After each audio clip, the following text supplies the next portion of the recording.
بسم اللہ الرحمن الرحیم۔ میں آپ حضرات کے سامنے حضرت عمر رضی اللہ تعالی عنہ کی زندگی کے متعلق کچھ باتیں عرض کر رہا ہوں کہ حضرت عمر فاروق رضی اللہ تعالی عنہ کا شمار عرب کے بڑے بڑے بہادروں میں ہوتا تھا۔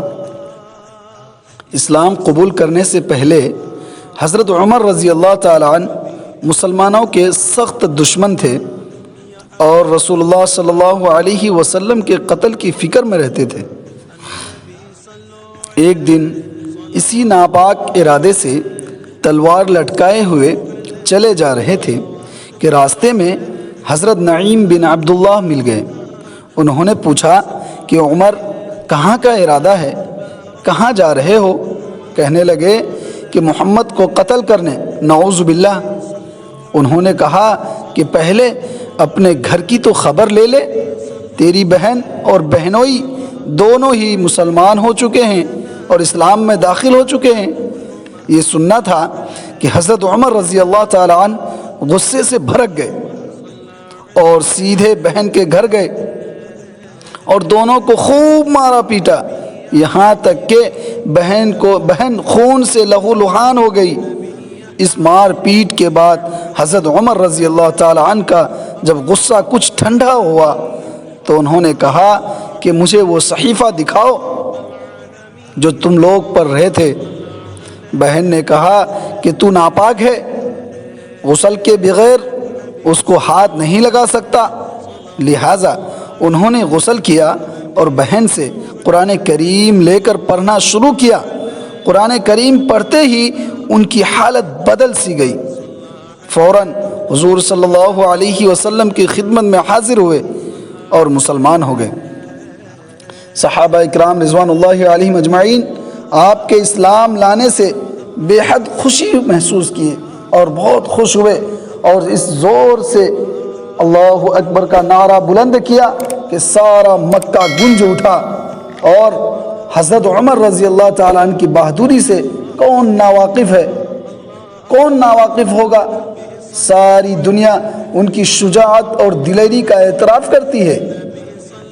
شروع اسلام میں مسلمان کعبہ کے پاس نماز نہیں پڑھ سکتے تھے، لیکن حضرت عمر فاروق رضی اللہ تعالی عنہ کے اسلام لانے کے بعد مسلمان خانہ کعبہ میں کھلم کھلا نماز پڑھنے لگے۔ حضرت علی رضی اللہ تعالیٰ عنہ فرماتے ہیں کہ میرے علم کے مطابق ہر ایک نے ہجرت چھپ کر کی، لیکن حضرت عمر رضی اللہ تعالیٰ عنہ نے علی الاعلان ہجرت کی۔ جب انہوں نے ہجرت کا ارادہ فرمایا تو اپنی تلوار گلے میں لٹکائی اور اپنی کمان کاندھے پر ڈالی اور بہت سارے تیر ہاتھ میں لے کر بیت اللہ کے پاس آئے اور اطمینان اور سکون سے طواف کیا، اور پھر مقام ابراہیم کے پاس جا کر 2 رکعت نماز پڑھی۔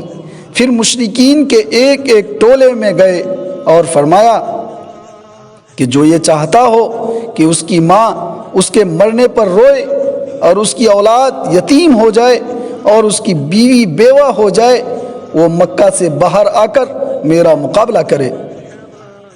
اس کے بعد حضرت عمر رضی اللہ تعالیٰ عنہ نے ہجرت کی، مگر کوئی بھی آپ کی پیچھا کرنے کا ہمت نہ کر سکا۔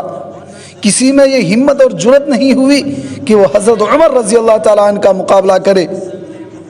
حضرت عبداللہ بن مسعود رضی اللہ تعالیٰ عنہ فرماتے ہیں کہ عمر رضی اللہ تعالیٰ عنہ کا اسلام لانا مسلمانوں کی فتح تھی اور ان کی ہجرت مسلمانوں کی مدد تھی اور ان کی خلافت رحمت تھی۔ میں آپ حضرات کو حضرت عمر رضی اللہ تعالیٰ عنہ کی خلافت کے متعلق کچھ باتیں عرض کرتا ہوں کہ حضرت ابو بکر صدیق رضی اللہ تعالیٰ عنہ کے انتقال کے بعد حضرت عمر فاروق رضی اللہ تعالیٰ عنہ مسلمانوں کے دوسرے خلیفہ بنے۔ آپ کے 10.5 سالہ دور خلافت میں اسلام خوب پھیلا، بڑی بڑی سلطنتیں فتح ہوئی، یہاں تک کہ روم اور فارس جیسے طاقتور سلطنتوں پر اسلام کا پرچم لہرانے لگا، اور مسلمان بڑھتے ہوئے ہندوستان، چین یورپ کے سرحدوں تک پہنچ گئے۔ آپ کے دور خلافت میں 500 قلعے اور 1036 شہریں فتح ہوئی۔ آپ کی خلافت کا رقبہ 22.5 لاکھ مربع میل یعنی کہ اسکوائر میل بیان کیا جاتا ہے۔ آپ کی فراست اور دانائی اور ملکی انتظام اور فتوحات کو دیکھ کر ایک مشہور مستشرق اورینٹلسٹ مسٹر جیون کہتے ہیں کہ اگر فاروق اعظم کی مزید 10 سالہ خلافت قائم رہتی تو پوری دنیا میں اسلام کے علاوہ کوئی اور دوسرا مذہب نہیں ہوتا۔ حضرت عمر رضی اللہ تعالیٰ عنہ کے خلافت بعد کے حکام اور خلفاء کے لیے ایک مثالی نمونہ ہے،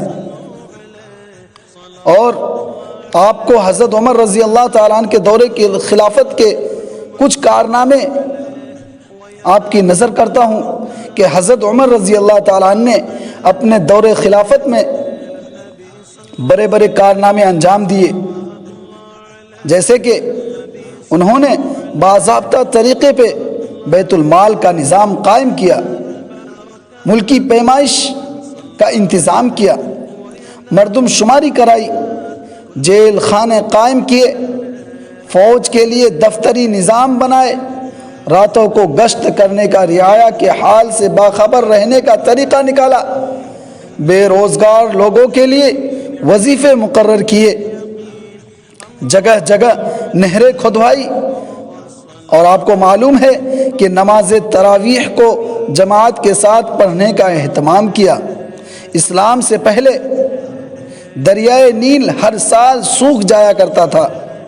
مصر والوں کا یہ عقیدہ تھا کہ اگر ایک کنواری لڑکی کی بلی کے بغیر دریائے نیل جاری نہیں ہوتا، یعنی اگر اس ندی میں کوئی کنواری لڑکی کی بلی نہ دی جاتی تو وہ دریائے نیل نہیں بہتا۔